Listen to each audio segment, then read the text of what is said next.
តែអត់ឃើញផ្លូវសន្នលើទៅសាលាលើវត្តលើសាខ្ញុំស្គាល់ឡើង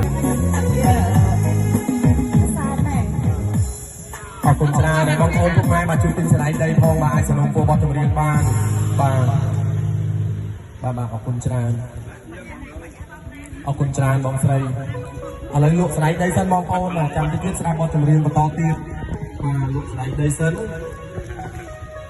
គាត់ទៅចាប់ផងមកខ្ញុំឲ្យតែដើម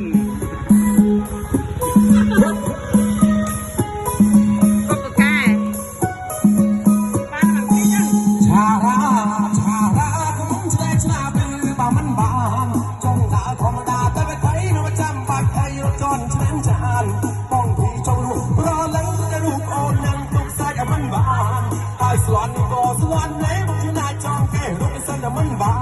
ន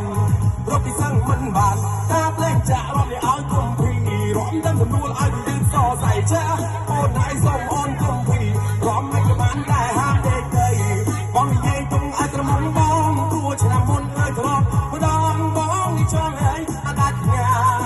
អូបាយចូលមកនេះក៏ដាក់បែកនេះលីឲ្យតែក្លេឲ្យតែខ្លាក់ដាក់ទៅដល់បែកទៅពួយទៅមាននៅថាអី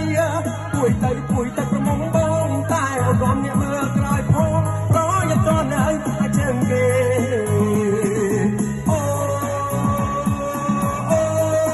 បងរំសិនអីមកអត់ទេបាទលើកទៅហើយអរគុណច្រើនបងប្អូនពុកម៉ែដែលបានជួយគ្រប់គ្រងបាទជួយពោលសម្រាប់អបាទលេងទាំងអស់គ្នាបើមានអ្នកជួយទិញទៀតបានជួយថែមបន្តទៀតឯម៉ែហូបអត់នៅថែមមកកំប៉ុងទៀតអីនៅអរគុណច្រើនបង